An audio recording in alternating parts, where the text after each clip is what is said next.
The time has come. We're gonna do it.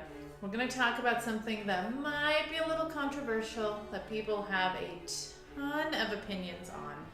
But we're gonna talk about solids. I bet you didn't think I was gonna talk about food, huh? But it's the truth. Hi guys, I'm Dr. Donna from Innate Family Chiropractic, and I'm here to give you just a couple of facts about solids and introducing them to your little one. So most of us, we've heard a ton of different opinions on what to do with food. Some of you hear it from your pediatrician, some of you have heard it from us, some of you have heard it from your moms and your friends and what they've done with their kids. But I'm here to tell you a couple of things with food. Number one, every child is different. What your friend's child ate at 4 months may absolutely be okay with what your child is going to be eating at 6 months, or may absolutely be destructive for their gut. Don't think that your child is like any other. Number two, do not rush food. Why? So let's talk about littles and their digestive tracts and what they can actually absorb and take in. So breast milk, if you are, breastfeeding, is the perfect food for your baby. Your baby's body, based off your body and your breast milk, knows exactly what to do. Their gut knows how to break everything down. They have these phenomenal non-smelly poopy diapers. It's great! Milk that as long as you can. If you're formula feeding and you aren't able to breastfeed, I'll write a couple tips down below. You can make your own formula. You can add some apple cider vinegar to the formula to better help your child's gut break that down. Because unfortunately, unless you're getting a much better quality of formula, if you turn around a formula label, what are 9 out of 10 of those ingredients? Sugar, corn syrup, things that are not supposed to go in your baby's belly, let alone yours. So our nervous system, our digestive tract, everything is taking in all of that, and your baby's body is developing and building. At the same time, you have something called your enteric nervous system. That's basically your second nervous system. Where's that hanging out? In your gut. And what is it responsible for? It's responsible for creating 90% of brain chemistry. 80% of your immune system is hanging out there, and 100% of fuel and repair, guess what? In that same place.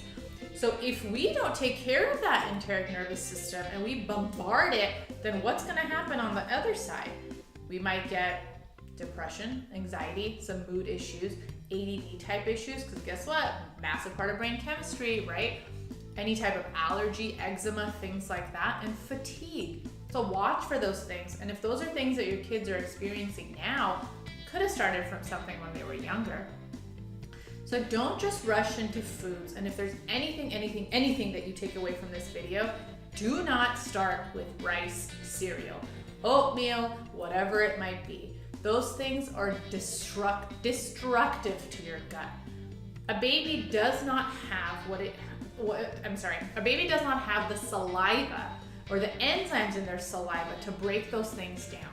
So when you feed that to their gut, it's expanding, it's gonna create havoc. It's going to mess up their digestion. It's going to mess with their skin, because if we've got skin issues going on, that is a reflection that something's going on internally in our gut. So please, please, please don't do those things. Don't introduce those heavy starches quite yet. Your child is not ready for them.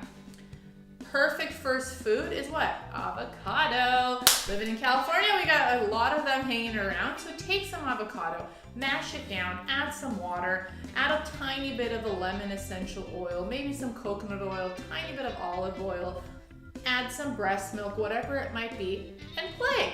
Play with your child, see how they like it. That was actually Amaya's first food that she got, and she loves it.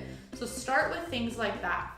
Other things we can move to after that are juiced veggies. Carrots, beets, squash, cucumber, see how they do there. After that, we're going to move to some mashed veggies and fruits. Guys, I know that for convenience sake, sometimes we're gonna have to pick up a jar, we're gonna have to pick up a pouch, but making mashed baby food is really easy. Go to the farmer's market, go to your local store, buy the organic, and just mash it up.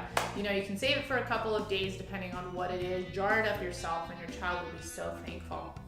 So start with those things first. Later on, we're going to move on to more of the potatoes and the heavier starches, the other different types of squashes. And then carbs, those heavy carbs should be one of the last things. If you can hold off till about after a year, that would be great, and your child's digestive system would be so thankful for it.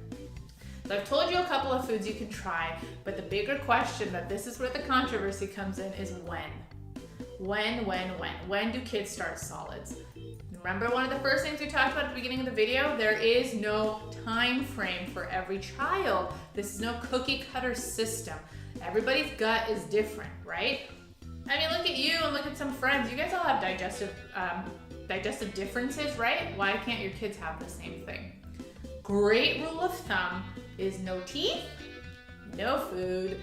When teeth start to come out, that is just a neurological signal and a sign of, all right, Mom, I'm ready. My gut is ready. It's not this big open fish net that's gonna take everything in. It's, the lining is nice and closed up. We're not gonna lead to these allergies and these issues later on. They're ready. Some kids, we have little kids in the office who got teeth at 4 months old, and then we have kids that get teeth at 9 months old. So should that 9-month-old have started eating at 4 months? No, their system was not ready for it, guys. So Amaya's first tooth came out right before she was about 7 months old, about 6-7 months old, and that's when we introduced her first food. I waited, we saw the little gums get a little white, and then we saw everything come out, and as soon as she started that, that's when we gave her her food. So, you know your child best, but please don't introduce solids early to them, and one at a time, wait a week, see what's happening, because they've got the rest of their lives to eat. They're tiny little developing systems, so let's try not to bombard them with too much. If you have any questions about any of this, I will write a list down below, kind of like avocado, the first foods and everything that I mentioned. But please, let us know if you have any other questions, and we look forward to giving you some more fun facts about your kiddos.